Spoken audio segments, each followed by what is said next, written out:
Yo, what's up, Aluxas? Today we're diving deep into a book that's been making waves since it dropped in 2020, The Psychology of Money, Timeless Lessons on Wealth, Greed and Happiness by Morgan Housel. This isn't your typical finance book, trust me. Housel's not here to bore you with a bunch of math and charts. Nah, he's all about understanding the crazy ways people think and act when it comes to cold, hard cash. See, Housel knows that you can have all the financial knowledge in the world, but if you don't get how your own brain works, you're gonna make some seriously dumb moves with your money. That's why this book is so fire. It's like a deep dive into the psychology of wealth. Now, I know some of y'all might be thinking, why should I care about this stuff? I'm not some Wall Street hotshot. But hey, whether you're trying to stack your first mill or just trying to keep your head above water, understanding how money messes with your mind is key. It's not about getting rich quick. It's about making smart choices for the long haul. So today, we're going to break down 3 of the biggest lessons from Housel's book. These are the real gems, the insights that'll stick with you long after you've closed the cover. First up, we've got the idea that when it comes to financial decisions, your emotions are always going to trump cold, hard logic. You might think you're being all rational and stuff, but deep down, your feelings are pulling the strings. Next, we'll talk about how, if you want to survive in the money game, you got to have a thick safety net. It's not about taking crazy risks and praying for the best. It's about being smart and prepared for when things go sideways. And finally, we'll dive into how your past experiences with money shape how you deal with it today. Whether you grew up broke or born with a silver spoon, those early lessons stick with you, for better or worse. So sit tight, grab a notepad, and get ready to have your mind blown. The psychology of money is about to drop some serious knowledge on you. Let's kick things off with the first big insight from the book. When it comes to making financial decisions, your emotions are always going to be in the driver's seat, no matter how much you try to pretend otherwise. To really drive this point home, Housel hits us with the story of Harry Markowitz, the OG of modern portfolio theory. This dude was like the godfather of smart investing, coming up with all these complex mathematical models to help people figure out the perfect mix of investments to maximize their returns and minimize their risks. Markowitz's theories were groundbreaking, and they pretty much birthed the entire industry of quantitative finance. Before him, investing was seen as more of an art than a science. But Markowitz showed that by crunching the numbers, you could come up with an optimal portfolio for any given level of risk tolerance. So you'd think that a genius like Markowitz would have the most baller, carefully calculated investment portfolio himself, right? Wrong. When asked about his own investments, Markowitz straight up said, "I visualized my grief if the stock market went way up and I wasn't in it, or if it went way down and I was completely in it. So I split my contributions 50-50 between stocks and bonds." Whoa, hold up. The father of portfolio optimization himself was using a simple 50-50 split? What happened to all those fancy schmancy equations and models? The truth is, even for a brilliant mind like Markowitz, the emotional pain of potential loss or missed gains was too powerful to ignore. He knew that no matter what the math said, he needed an investment strategy that would let him sleep at night. And that's the key takeaway here, folks. You can have all the financial knowledge in the world, but if your investment strategy doesn't jive with your emotional wiring, you're gonna have a bad time. It's like Buffett says, if you can't sleep at night because of your investments, you've invested too much in the market. The Oracle of Omaha himself is willing to leave some potential returns on the table for the sake of his emotional well-being. That's how important it is. But here's the thing. It's not just about avoiding investments that stress you out. It's also about leaning into the ones that genuinely excite you. Think about it this way. If you're putting your hard-earned cash into something that bores you to tears, how likely are you to stick with it when the going gets tough? When the market takes a nosedive, are you really going to have the discipline to hold on if you never cared about the investment in the first place? On the flip side, if you're investing in something that lights your fire, something that aligns with your passions and values, you're way more likely to stay the course, even if the short-term returns aren't anything to write home about.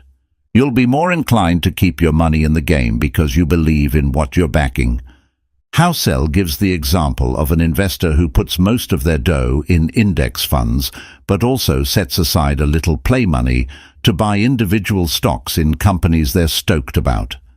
Maybe they're not expecting to beat the market with these picks, but the thrill of researching and choosing these stocks keeps them engaged with their investments in a way that an all-index portfolio never could.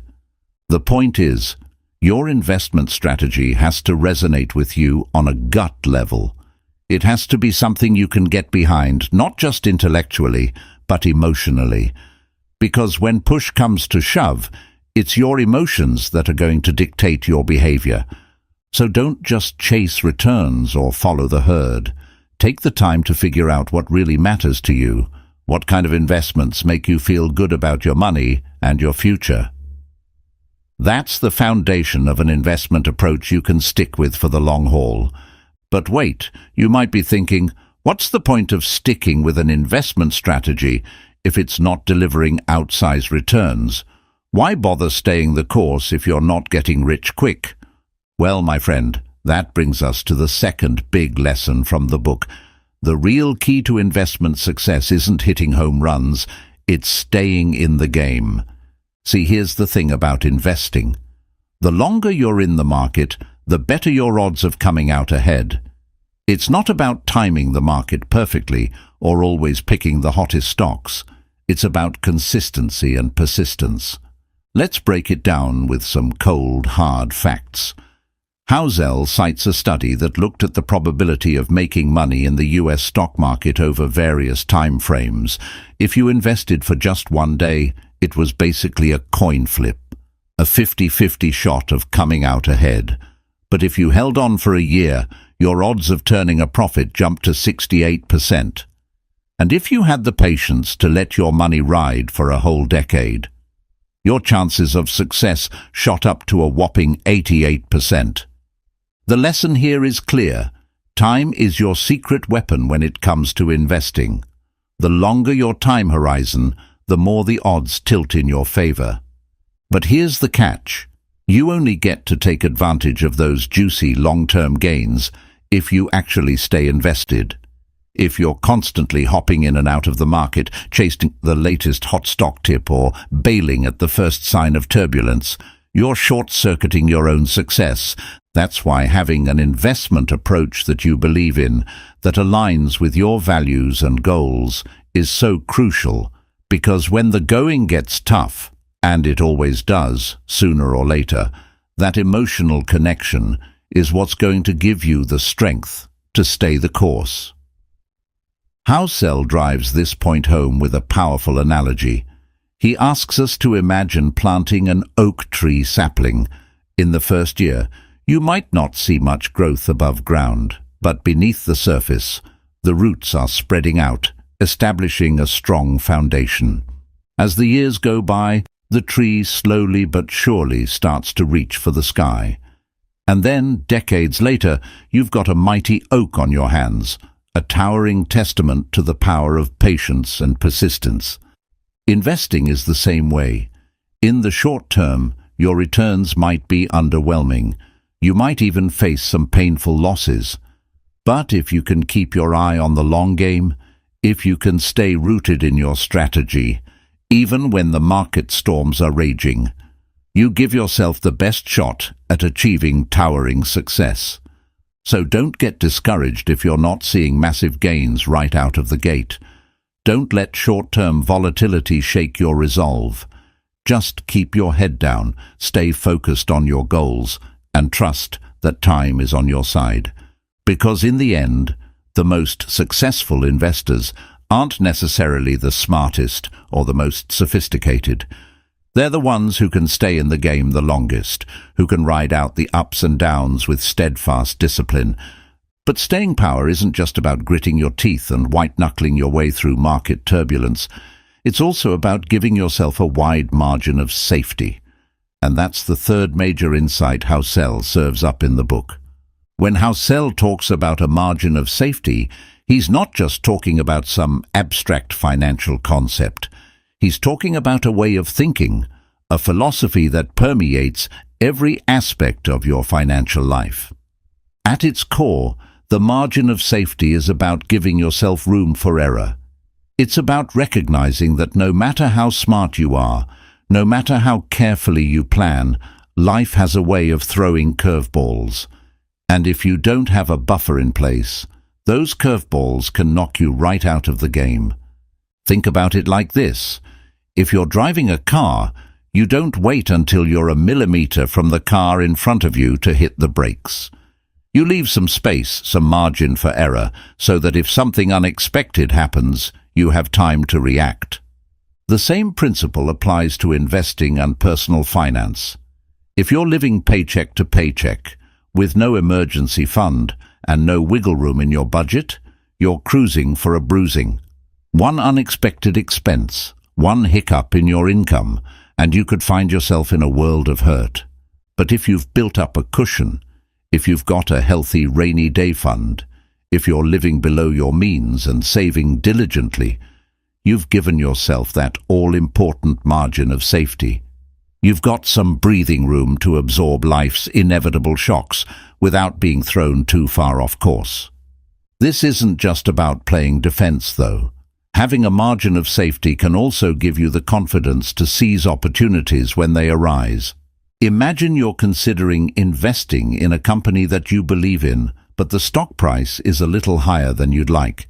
If you're stretched thin financially, you might not feel comfortable taking the risk, but if you've got a solid financial foundation, you can afford to take a chance, knowing that even if it doesn't pan out, you've got the resources to weather the storm.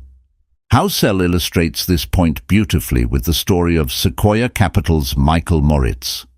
When asked about his firm's incredible success over the decades, Moritz didn't point to any particular investment or strategy.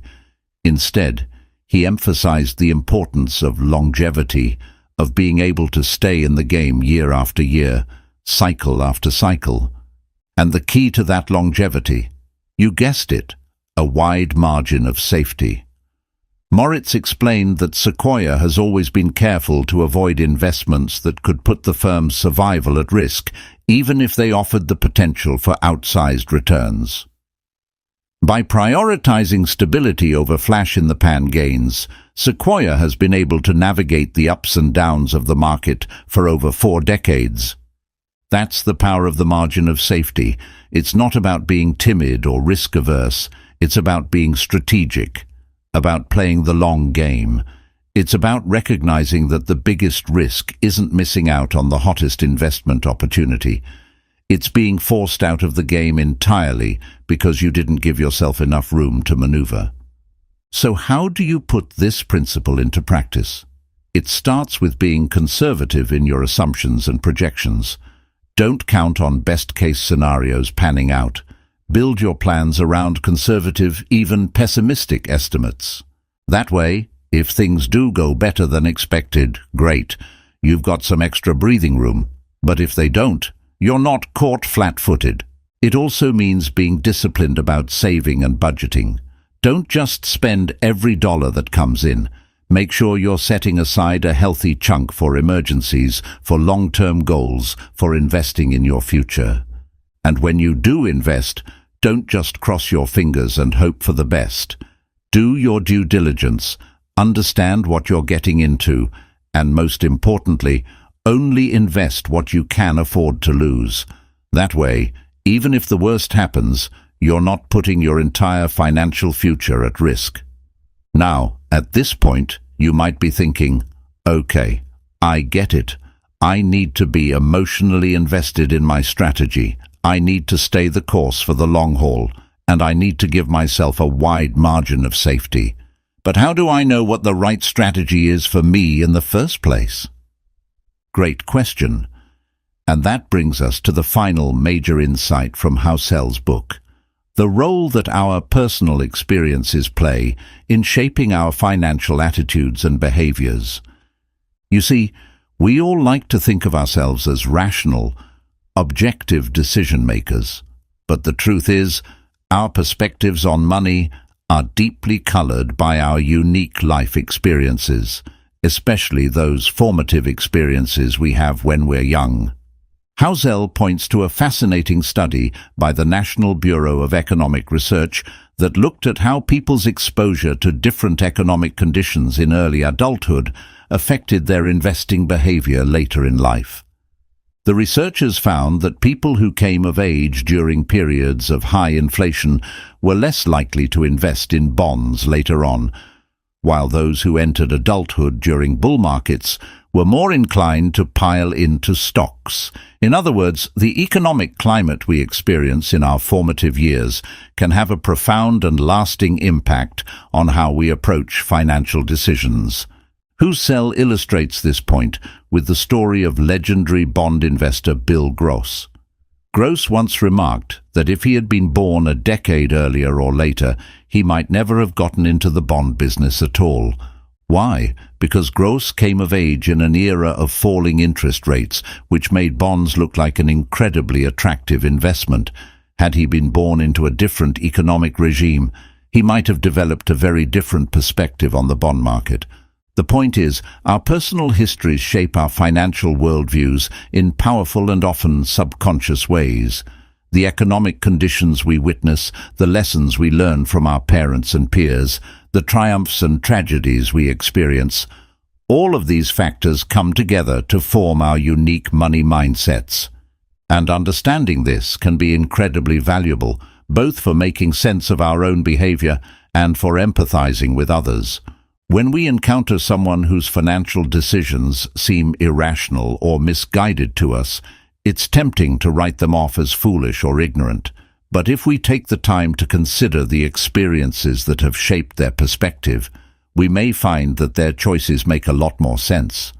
At the same time, recognizing the ways in which our own histories influence our financial attitudes can help us be more mindful and deliberate in our decision-making.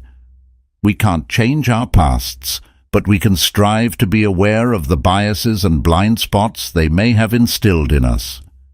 And this awareness is especially crucial in times of economic upheaval and uncertainty. Housel notes that in the wake of financial crises, both individuals and institutions often exhibit what's known as a scar effect, a lingering conservatism and risk aversion that can persist for years after the initial shock. We saw this in the aftermath of the 2008 financial crisis, when companies hoarded cash and households ramped up their savings rates. Even as the immediate danger passed, the psychological scars of the crisis continued to shape behavior for years to come. The same pattern has played out time and again throughout history, from the Great Depression to the dot-com bust to the Asian financial crisis of the late 1990s. In each case, the collective trauma of the event left a lasting imprint on the economic psyche, affecting everything from investment patterns to consumer spending to public policy. So what does this mean for us as individuals trying to navigate an uncertain world? It means that we need to be attuned to the ways in which our experiences and the experiences of those around us are shaping our responses to economic conditions. It means being patient and empathetic with ourselves and others as we work through the emotional fallout of financial shocks. It means recognizing that the road to recovery may be long and uneven, and that setbacks and relapses are a normal part of the process. But it also means being proactive in our efforts to adapt and evolve in the face of changing circumstances. Just as ecosystems adapt to new environmental pressures, so too must we be willing to update our mental models and strategies as the world around us shifts. That might mean diversifying our investments to build resilience in the face of uncertainty. It might mean being more conservative in our spending and saving habits to give ourselves a greater margin of error. It might mean seeking out new sources of income or investing in our own skills and adaptability. The key is to approach these challenges with a growth mindset, to see them not as threats to be feared, but as opportunities to learn, to stretch, to become stronger and wiser. And that, in the end, is perhaps the greatest lesson of the psychology of money. Yes, this book is full of valuable insights about the role of emotions in financial decision-making, the importance of a long-term perspective, the necessity of a margin of safety. But at its core, it's a book about the incredible adaptability and resilience of the human spirit. It's a reminder that no matter what challenges we face, no matter what traumas we endure, we have within us the capacity to learn, to grow, to triumph. So let us take these lessons to heart, my friends. Let us face the uncertain future with clear eyes and stout hearts, armed with the wisdom of those who have gone before us. Let us remember that wealth is about so much more than numbers on a balance sheet. It's about the richness of our relationships, the depth of our experiences, the strength of our character. And let us never forget that the greatest fortune we can build is not measured in dollars and cents, but in the love we share, the lives we touch, the legacy we leave behind. That is the true psychology of money, and it is a lesson that will serve us well in good times and bad, all the days of our lives. Thank you all for joining me on this journey through the pages of Housel's masterwork. I hope you found these insights as illuminating and empowering as I have.